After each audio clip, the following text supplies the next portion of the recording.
கனமழை காரணமாக 6 மாவட்டங்களுக்கு மண் சரிவு அபாய எச்சரிக்கை விடுக்கப்பட்டிருப்பதாக அந்த செய்தி தலைப்பிடப்படுகிறது. 6 மாவட்டங்களுக்கு மண் சரிவு எச்சரிக்கை என்பதாக அந்த செய்தி இடம் பிடிக்கிறது.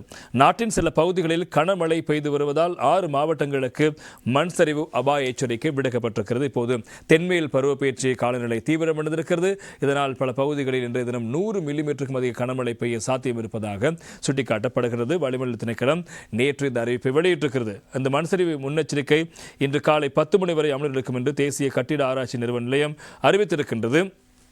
எனவே அதன்படி கொழும்பு, காலி, களுத்துறை, கண்டி, கேகாலை மற்றும் ரத்தினபுரி மாவட்டங்களில் உள்ள பல பிரதேச செயல பிரிவுகளில் மற்றும் அதனை சுற்றியுள்ள பகுதிகளுக்குள் மஞ்சள் நிறத்தில் அடையாளப்படுத்தப்படும் முதலாம் கட்ட மண் சரிவு எச்சரிக்கை விடுக்கப்பட்டிருப்பதாக தெரிவிக்கப்படுகிறது.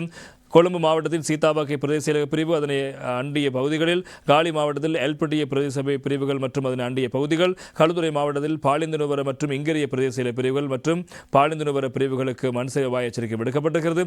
இதேவேளை கண்டி மாவட்டத்தில் பஸ்பாகை, கோரளை பிரதேச பிரிவுகள் மற்றும் அதனை அண்டிய பகுதிகள், கேகாலை மாவட்டத்தில் புலத்கோப்பிட்டிய, ருவான்வெல்ல, தெய்யோவிட்ட மற்றும் வரக்காப்புல பிரதேச பிரிவுகள் மற்றும் அதனை அண்டிய பகுதிகள் மற்றும் ரத்தினபுரி மாவட்டத்தில் ஹலியகுட, கிரியல்ல மற்றும் குருவிட்ட பிரதேச பிரிவுகள் மற்றும் அதனை சுற்றியுள்ள பகுதிகளுக்கு இவ்வாறு மண் சரிவு அபாய எச்சரிக்கை விடுக்கப்பட்டிருப்பதாக தேசிய கட்டிட ஆய்வு நிர்வாகம் தெரிவித்திருக்கிறது. சேனாதிபதி அவர்கள் நேற்று தினம் தொடர்பான விடயங்களை சுட்டிக்காட்டியிருந்தார். அதேபோல கடல் பகுதியில் பொறுத்தவரைக்கும் சில பகுதிகளில் காற்றின் வேகம் 50 முதல் 60 கிலோமீட்டர் வேகத்தில் வீசக்கூடிய சாத்தியம் இருப்பதனால் மக்கள் அது தொடர்பான விடயங்கள் குறித்து கவனமாக இருக்க வேண்டும். அந்த பகுதி கொந்தளிப்பாக இருக்கும் என்று சுட்டிக்காட்டப்படுகிறது. எனவே இந்த சீரற்ற வானிலை சற்று காலத்துக்கு தொடரும் என்பதாக அறிவிக்கப்படுகிறது. இந்த தென்மேல் பருவப்பெயர்ச்சி காலநிலை நாட்டில் உருவாகி இருக்கிறது. அது இப்போது தீவிரமடைகிறது. இதனால் கடும் காற்றுடன் கூடிய மழை பெய்யலாம். சில பகுதிகளில் 100 மில்லிமீட்டருக்கும் அதிக மழை வீழ்ச்சிக்கான சாத்தியம் இருப்பதாக வளிமண்டல திணைக்களம் எச்சரிக்கை விடுத்திருக்கிறது. எனவே இந்த காற்று காரணமாக நாட்டினுடைய பல பகுதிகளிலும் மரங்கள் முறிந்து விழுந்த சம்பவங்களும் வீடுகள் சேதமடைந்த சம்பவங்களும் பதிவாகி இருக்கிறது.